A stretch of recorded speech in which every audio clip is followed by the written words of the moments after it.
such an incredible experience just to be with you and to hear you worship and to see the way that you approach God. I'm so grateful to be here. As we open the scripture together, let me ask God's blessing on our time. God, we're so grateful that you loved us and that you have adopted us as your daughters and your sons. And we would ask, Lord, that you continue to reveal yourself to us. God, knowing that we come here tonight from so many different places with you, some of us feeling very close and connected to you, and others of us feeling distant, and still others, God, we don't know whether we believe any of this is true. And so we ask, Lord, that you would speak to us in ways that we could see, know, and understand. And that we would continue to hear you in all the ways that we have been hearing you. So would you bless our time? Would you be with us in tangible and real ways? We ask it in your name, in the Father, the Son, and the Holy Spirit. Amen. So I want to tell you about the most important person in my house. She gets the most attention. She gets the most money. We go out of our way for her. She absorbs everything. We have multiple conversations every single day about her. And it's not my wife. And it's not my oldest daughter. It's not my youngest daughter. It's not even our dog. The person who absorbs the most oxygen in my house is Taylor Allison Swift.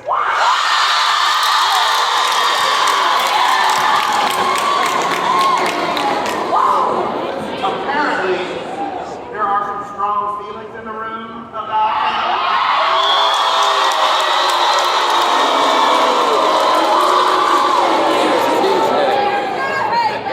All the guys who are booing, your boos say to me, you just realized, she would never date you.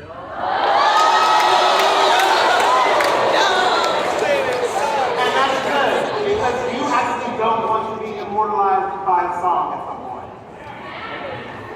So let me tell you the story about getting tickets in Houston for Taylor Swift.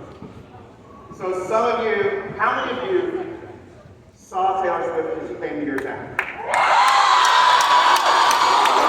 Okay, so here's the thing. It is a Thursday, and this is when the tickets go on sale.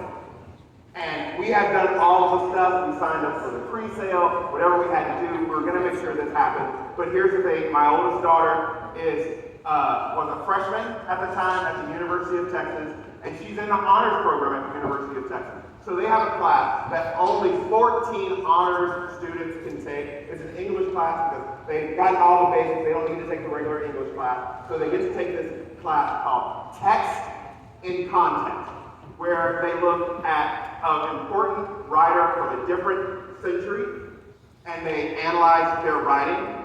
And so this last year, the class that she took for Text in Context in the honors program at the University of Texas was the Taylor Swift song. The first day in class, there is a reporter there from CNN. And she's interviewed by CNN on the first day.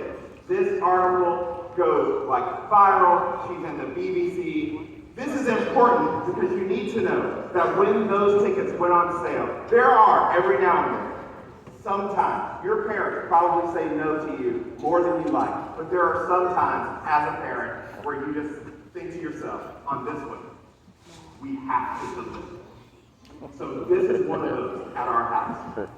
It's a Thursday, and the tickets go on sale. So my wife teaches school, so she's got to be in her classroom. My youngest daughter is at her school. She can't be on the computer all day.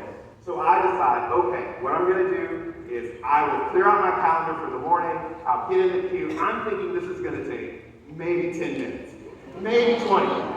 We give our oldest daughter her mother's credit card number so she can log on, and here's our game plan.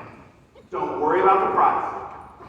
Just get 6 tickets wherever you can, just best available. Just go for it, and we will figure it out on the back end. But no, this is your birthday, Christmas, Easter, everything. So we get on. And maybe some of you had this experience. I get on right as the tickets go on sale. And I'm there as the tickets are on sale.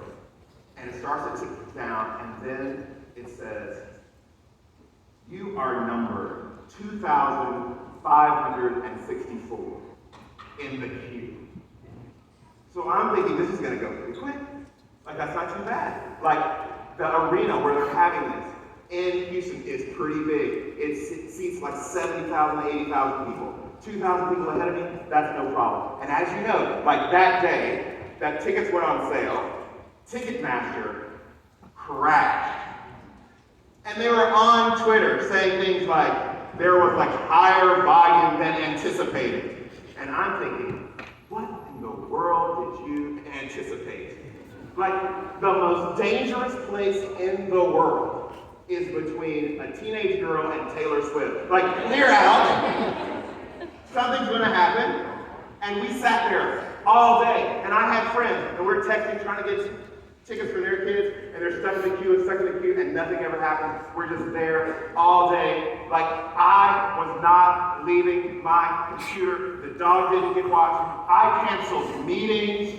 I told people that I wasn't gonna be there. We had a friend who didn't get tickets. And you know why she didn't get tickets? Because it was still 3 o'clock in the afternoon, the queue hadn't moved, and she had to go and pick up her son from school. And I was like, my kid is just going to figure out how to get home. I'm saying here, we're doing this. And then late in the afternoon, it started to move, and started to move. And so I got ready. I literally was still in my pajamas from the night before. I was not leaving this computer. It got there, and then once it hit like 500, the line moved super fast. And then it was my turn to buy tickets. And that's when I had this moment where I thought, how much do I really want to spend on these tickets? Because these children have trouble just cleaning their room. Like, what have they earned? But I got on, and I got them. And then my oldest daughter, who was in Austin, called about 2 hours later. And she started to move. Her queue started to move. And soon, everybody was home. We were on FaceTime together. As she was about to buy these tickets, it moved really fast. And she got them. And I went to bed that night with 10 tickets to Taylor Swift. And I made so much money on those tickets. It was seriously like that important. And so a couple of months later, it was my youngest daughter's birthday. It was her sweet 16 birthday party. We asked her what she wanted to do. And she said, I want to have all of my friends, we're going to have a sleepover. I want to have them come to the house. And I want to have a Taylor Swift Eras themed party. So everybody's dressing up as different eras. We got silent disco so they could do Taylor Swift songs. We had all of our candy at the party was red, because that was the era. We had the cake at midnight, so we could all, meet at midnight. We had like sparkling water for their champagne. It was the whole thing. Like, I took that, it was a Saturday night, I took that Sunday off because I knew I wasn't going to sleep that night.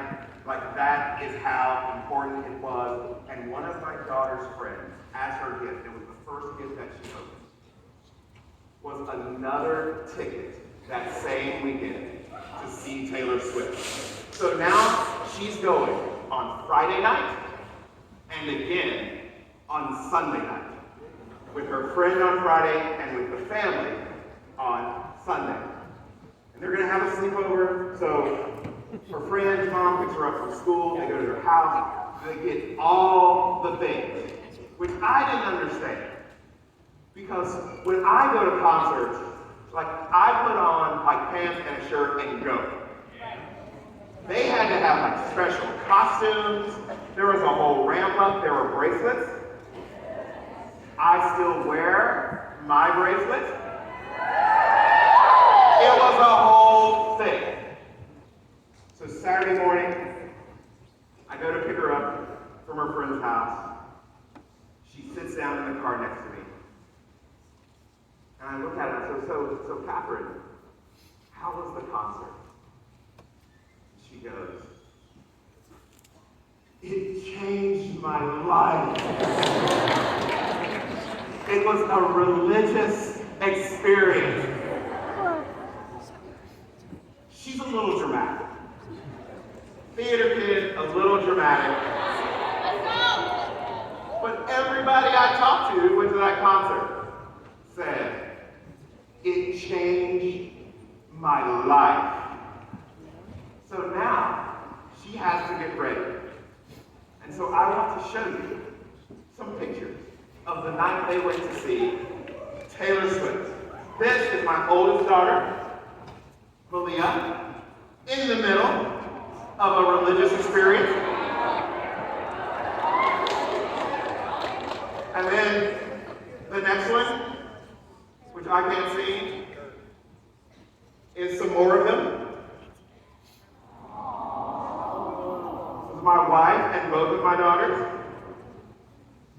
And you know, you had to have a whole outfit. So this is my oldest daughter and my wife. And it was like the greatest night of their lives. We had people come into town and stay with us to go to this concert. And that to me is not crazy, but so wild. So I did some digging. So Forbes magazine says that Taylor Swift is now worth over $360 million. And she has won over 500 awards. Over 500 awards. And what's odd about that is that she's had about just as many boyfriends.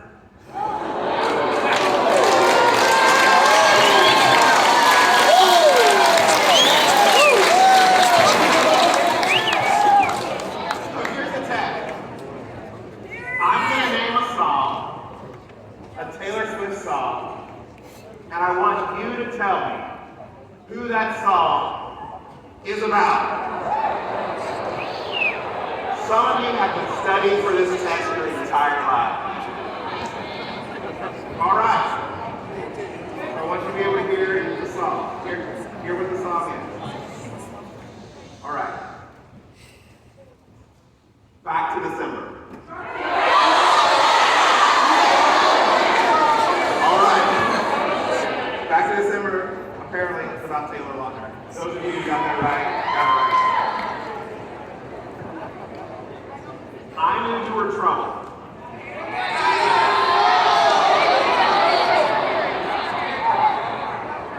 No, you're all over the map on that one. Apparently, from the brain trust in my house, I knew you were trouble. It's about John Mayer. Okay, I'm going to give you an easy one. All Too Well.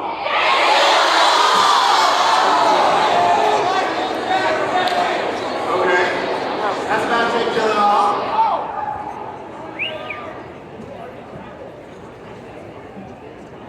Next one. This is maybe a deeper cut for some. All you had to do was stay.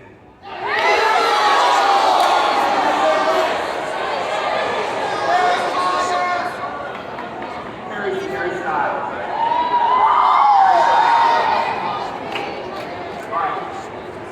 Last one, Joe Alwyn. Midnight Rain. But my favorite of all of our breakup songs is the one that Taylor says is her most vulnerable because it validates my feelings about Taylor, which is that you can't have all of these breakups and it not somewhat be about you. Anti-hero. Because she acknowledges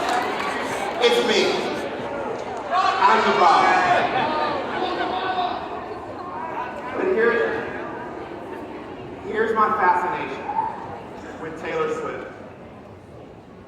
Is like, and you are such a portrait of it. She elicits such strong emotion from people. And I talked to my daughters and all of their friends, and they were having a big conversation in our house next week, all of them coming to talk about Taylor Swift music. And she may not be like your thing, she may not be the kind of music that you like. You may like to not like her because other people like her. You may think that she talks to your life and your experience. But here's the thing about her. Like, there's something that she's saying that is deeply true about the human experience. And you don't have to like it or agree with it or think it's great or think it's good music. It may not just be your thing. But I know, like, for us, like when we're in the car and the girls are in charge of the music, like, that's what they play. And it doesn't have to be your thing. But she has this way of talking to people that gets them to respond. And she has her pulse, not on my experience or your experience, but the human experience. Because whether you think that she is for teenage girls or you don't like her music, let me tell you something. 314 million albums didn't buy themselves. Like, people truly care. And so, several years ago, 2014, she released an album named after her birth year, 1989.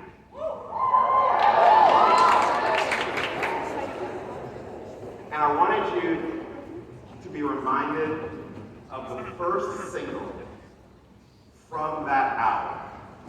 And this is what it was. You play the video.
Criticism.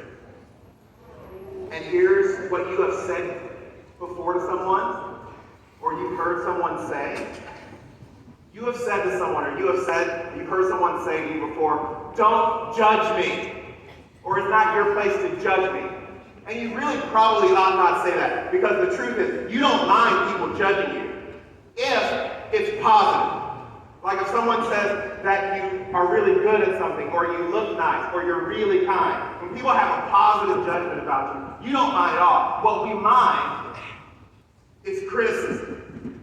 And the reality is, because you live in a time, you are teenagers at a time that is unlike any time in the entire world, where everything is at your fingertips. It's a thumb away. 2 years ago, one of my daughters was upset about us not letting her have social media and being on social media. And I told her, I said, well, Lee, I'm going to tell you the truth. Like, being a teenager now is different from when I was a teenager. Like, the world is different. And the difference is greater than it's ever been. And your mom and I are going to make some decisions, and we don't know that they're the right decisions, or they might turn out to be the wrong decisions, but we're doing the best we can right now. Because everyone knows you just to scroll away from feeling lonely, and ugly, and stupid, and not good enough, or not smart enough. Because somewhere along the line, we decided that it was okay to just say anything to anybody. And so it's not surprising that one of the most popular songs in the last decade has been a song that is completely about criticism and how to handle criticism. Years ago, I was writing articles for some online publications. One was FoxNews.com, the other was CNN.com. And you have an editor when you write these articles, and they work with you in getting all the articles written, and then they tell you, hey, it's going to go live on our website on this day. And two news organizations that are really different from one another, they both said the same thing to me before the articles went live. I got emails from both editors, and they said, okay, Sean, your article is going to go live tomorrow morning on the website. Here's the URL. It'll be good in the morning. Just one thing. Don't read the comments. And right now, your life, my life, is filled with the comment section. People who don't know you, who don't care about you, who feel free to say whatever they want about you. Let me tell you something about you. Today, you have made a decision to do something or say something or to not do something or to not say something, to be with this group of people or that group of people, out of fear from the comment section. And what will people think? What will people do? How do I navigate all of this? Like, we have all been there, and that is cyberbullying and Instagram and TikTok. Like earlier this year in January, I decided that I was leaving social media for at least a year. But the problem is that there are lots of people who contact me through direct messages or messengers. So I have, part of my rule is that I will get on Sunday afternoon and I will just check for messages and updates in case someone needs something. So on Sunday afternoons, that's what I do. And to do that, I sometimes find myself looking at what other people have posted. And let me tell you, the first thing that I learned is that real people don't actually talk to other real people the way that we talk to each other on social media. Like, there is just so much of what my mother would call people just being ugly. It's mean. I worry about my daughters. I worry about you. That you don't know that people aren't really supposed to be mean. That you're not supposed to just swim in this crazy sea of criticism and judgmentalism all the time. There's this crazy story tucked away in the last part of the book of Acts. And it's weird because it's the kind of story that seems like it's a story that's told in the way or on the way to get to another story. And one of the things you have to remember about the book of Acts is that the apostles and the disciples, two things are happening to them all of the time. They're either getting arrested or they're starting a riot. Because everywhere they go, they keep talking about Jesus, and nobody except Jesus' followers like it. The Romans don't like it, the Jewish leaders don't like it, so they're always being thrown in jail, and now Paul has been thrown in jail. And then in Acts 28, there's this really weird story that begins like this. Luke says, we, Luke and Paul, quickly learned that we were on the island of Malta. The Maltese people found us and were extraordinarily kind to us. They kindled a bonfire and welcomed us around it, which we greatly appreciated because it was raining and cold. Now, Now, here's the thing you ought to know. Like Paul, along with some other people, they are prisoners, and they are on this boat, and they are shipwrecked because there was a storm at sea, and the ship runs aground. So they find themselves on the island of Malta, and the island of Malta had Phoenician roots. The people there were Phoenicians, and they were known, like everywhere, for not being very kind to foreigners, for being very mean. So when Luke says, like, we were there and they were kind to us, that's why he's telling you this, because this is the kind of place where usually when people show up, people aren't kind to them at all. But also, that Paul is a prisoner. And if you read this story and you forget that Paul is a prisoner, you might miss the point. So as we read it, remember that he has been arrested, that he's a prisoner. And then this happens. Paul was gathering firewood and helping build the fire. A viper had been hiding in some of the wood, and as it tried to escape the heat, it bit Paul on the hand. It sank its fangs in and wouldn't let go. The natives saw it dangling from his hand. The natives say, "This man must be a murderer. He escaped the sea, but now justice has caught up with him." So this is justice. Like, clearly, they look at Paul, he's a prisoner, and what they're thinking is, the gods have tried to kill him. And the gods first tried to kill him with this storm at sea, and that didn't kill him. And then there was a shipwreck, and that didn't kill him. And the gods are not going to be mocked. So as they're building this fire, and he's picking up wood, a viper bites him in the hand. That's justice to them. That's what they're expecting.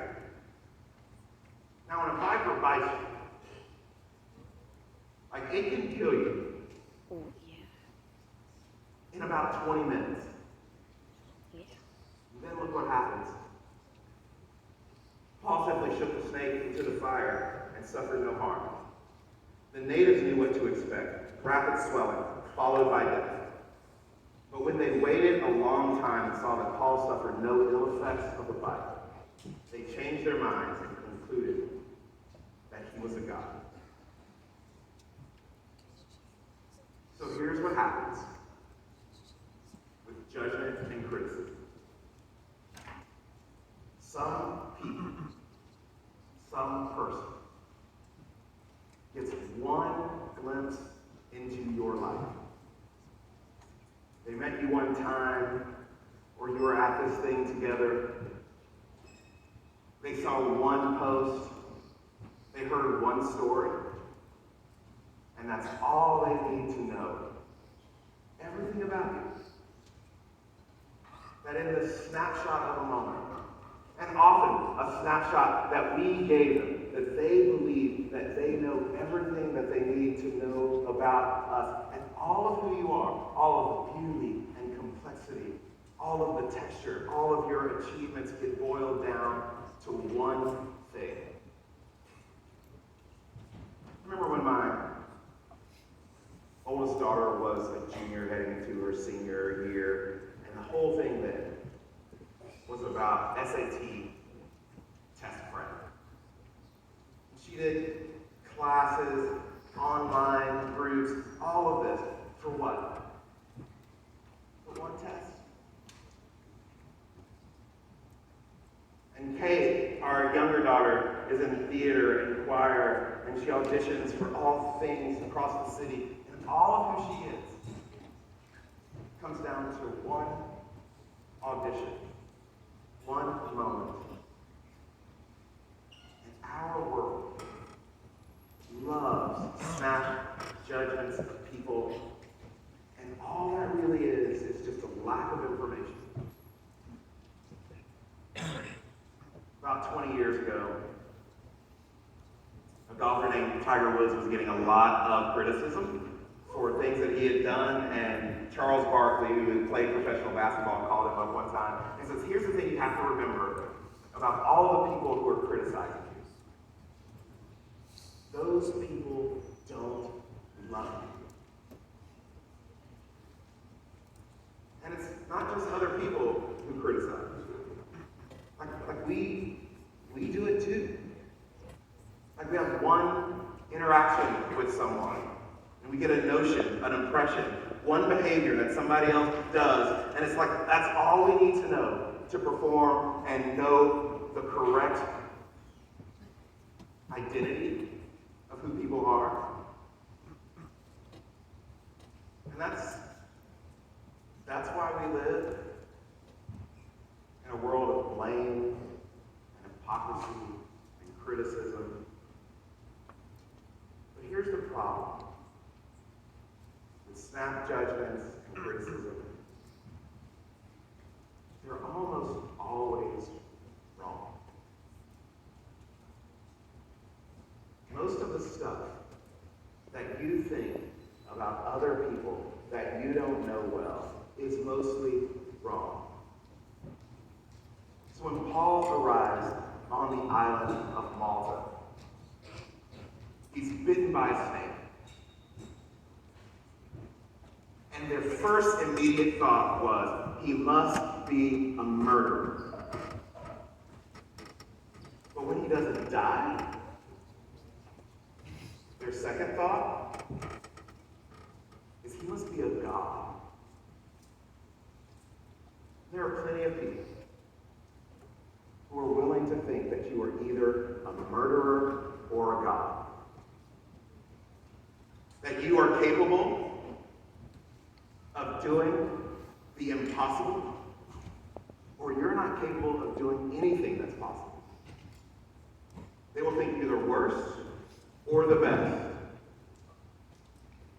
And in this little story, when Paul is bitten by a snake, the book of Acts tells us that he literally, and I wish I was making this up, shakes it off. And that's what happens in the story. All the action for Paul is happening around him. The viper does something, the Maltese do something, the guards do something, and he just stands in the middle of it, not letting what the people around him think of him affect what he thinks of him. And one of the hardest lessons that you will ever learn is to trust your own gut about you. Because this is what happens. Like, imagine that someone breaks into my car and steals something valuable, because I'm one of those silly people that leaves things in my car. And I could think of all of the terrible things I could possibly think. Like, what kind of criminal, thug, all of that sort of stuff. I've got to worry about fixing a window or whatever else is broken. But what if in that moment I also knew that this was a kid who was desperate because he needed money for either a younger sibling or a parent? All of the many, many ways that life gets complicated, it wouldn't make what he did right. But it makes it understandable. And the thing that you know about you, that no one else knows about you, is the whole story. And so whatever anyone says about you is always incomplete. And that goes for the good things and the bad things, because it's not like you're perfect. It's not like you've never made a mistake, that you're always right. But when you open up the scriptures, what you learn about you is that you truly are fearfully and wonderfully made. That you carry the image of God, that there is a light inside of you, a spark that is of the divine. And we live in a world that would tell you that if you dressed better or had money or if you were prettier or smarter or in better shape, then you would finally be worth something. And I want you to know that right now, where you are already worth something. And the only way to make it through life without giving your very self away to other people is to know what Paul knows, that he is neither a murderer nor a god.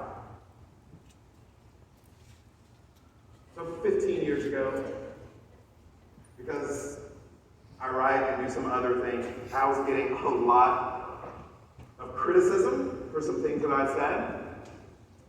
And a friend of mine, Matt, asked me, like, how do you deal with all of the criticism? And I said, well, there are a couple of things.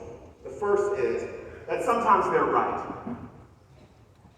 Now, my critics are right. And sometimes they're my mother, so I listen to them like they're right. But then a friend of mine, Brian, who just a few years before that had been named by Time magazine as one of the 25 most influential Christians in America, he gave me a prayer by a Serbian bishop. And it's a prayer for enemies and critics. And I keep it with me. I keep it near me all of the time. And this is what it says. It says, bless my enemies, O Lord. Even I bless them and do not curse them. Enemies have driven me into your embrace more than friends have. Friends have bound me to earth. Enemies have loosed me from earth and have demolished all my aspirations in the world. Enemies have made me a stranger in worldly realms and an extraneous inhabitant of the world. Just as a hunted animal finds safer shelter than an unhunted animal. So I have, persecuted by enemies, found the safest sanctuary, having ensconced myself beneath your tabernacle, where neither friends nor enemies can slay my soul. Bless my enemies, O Lord, even I bless, and I do not curse them. They, rather than I, have confessed my sins before the world. They have punished me whenever I have been hesitant to punish myself. They have tortured me whenever I tried to flee torments. They have scolded me whenever I have flattered myself. They have spat upon me whenever I have filled myself with arrogance. Bless my enemies, O Lord. Even I bless them, and I do not curse them. Whenever I have made myself wise, they have called me foolish. Whenever I have made myself mighty, they have mocked me as though I were a fly. Whenever I have wanted to lead people, they have shoved me into the background. Whenever I have rushed to enrich myself, they have prevented me with an iron hand. Whenever I thought that I would sleep peacefully, they have weakened me from sleep. Whenever I have tried to build a home for a long and tranquil life, they demolished it and driven me out. Truly, enemies have cut me loose from the world and have stretched out my hands to the hem of your garment. Bless my enemies, O Lord. Even I bless them, and I do not curse them. Bless them and multiply them and make them even more bitterly against me, so that my fleeting will have no return, so that all my hope in men may be scattered like cobwebs, so that absolute serenity may begin to reign in my soul, so that my heart may become the grave of my two evil twins, arrogance and anger, so that I might amass all treasure in heaven, and so that I may once be freed from self-deception, which has entangled me in the dreadful web of illusory life. Enemies have taught me to know what hardly anyone knows, that a person has no enemies in the world except himself. One hates his enemies only when he fails to realize that they are not enemies, but cruel friends. It is truly difficult for me to say who has done more good and who has done me more evil in the world, friends or enemies. Therefore, bless, O Lord, both my friends and my enemies.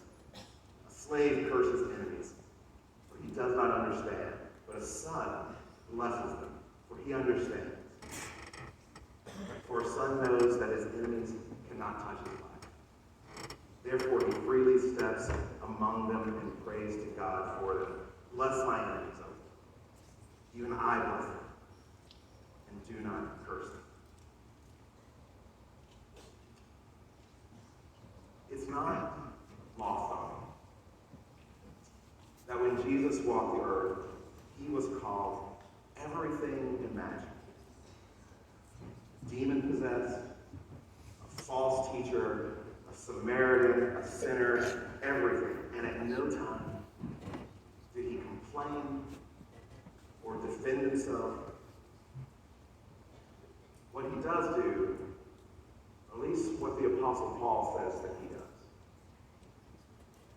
keeps on doing the good that he knows to do. He does not let other people's opinions about himself change his opinion of himself. And wherever you find yourself, no matter the darkness, like you can find yourself. One of my great teachers talked about an experience like I had that I shared last night about driving through this really dense fog late at night. He was in Southern California with the headlights on, full beams, and he couldn't see but maybe 2 or 3 feet in front of himself. And when he tells that story, he says, I couldn't see anything, just 2 or 3 feet. But you know what? You can make the whole trip that way. So wherever you are, however you feel, however dark, however far, if you can just see a little bit ahead of yourself, you can make the whole trip. Let me pray for you. God, give us eyes to see, ears to hear, all the ways that you are speaking to us and loving us. And give us a deep sense